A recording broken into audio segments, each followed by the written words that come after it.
All right, folks, here's a neat one right here. We've got for you the C3PO version of this carry case. Darn near life size. In fact, I'm going to show you the size marker here.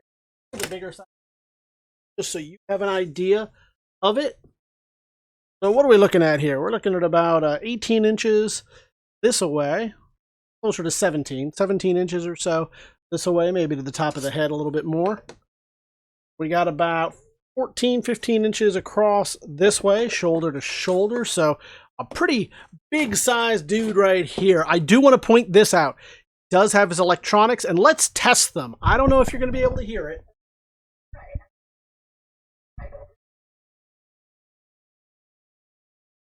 Maybe you heard it, maybe you didn't.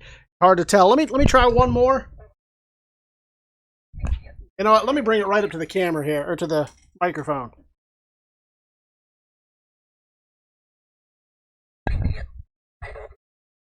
There you go. So you got to hear it. Didn't get to see much. Using a different microphone off of this, but you can see it. So I want you to be able to see that. It's a little bit pitchy. It's a little bit high and tight, way that the old pulled a string, some of those would get. That might just be a matter of batteries. This thing is from 1996. This is not the original case from 78, though it is made from the same molds. If I remember correctly, I think these molds ended up going to a place, oddly enough, in Connecticut. Same place that the Cobra Hydrofoil Foray G.I. Joe ended up at that same place, and surfaced a few years later, and were able to churn out a few of these, added the electronics to it. So a pretty neat piece. That's not why you came. You didn't come to look at the outside of it. Got this handle here. He's got these clips. Why does he have those? Because he is awesome. Now, will he snap?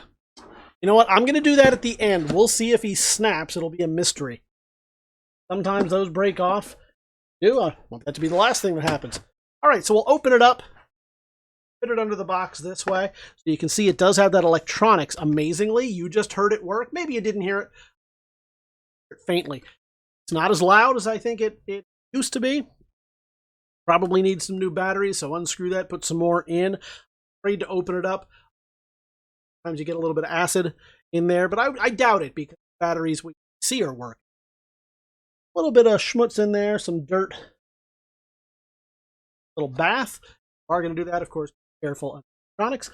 Use a wiping down, but otherwise looks pretty great. Doesn't seem to have little slats across that it would have had back in the day that would have kept your guys in there, but that's okay. They'll still go in. You can, guys, I don't have one on hand, but so how many do you have? 1, 2, 3, 4, 5.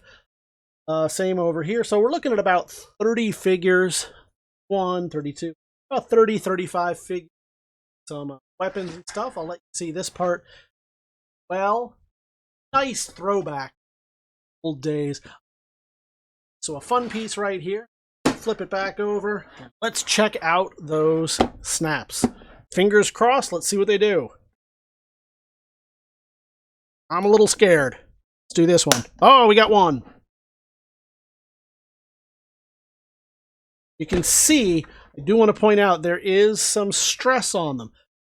Usually that's from Johnny taking it and yanking back on it like this, but you never quite know. So let's go. 2. Okay. All right. We're almost there. And 3. We got all 3 snapped.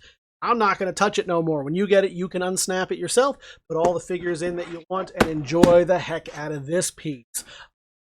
You know what? I didn't show you the markings. It does have the marking right here from, what was it, 1983. You can see right there. The inside, oh, I guess we are going to have to unsnap it. Oh boy. The inside does have the markings from 1996. Probably read right there. Let me turn it around so it's a little bit easier for you. As you can see, from the light on it there.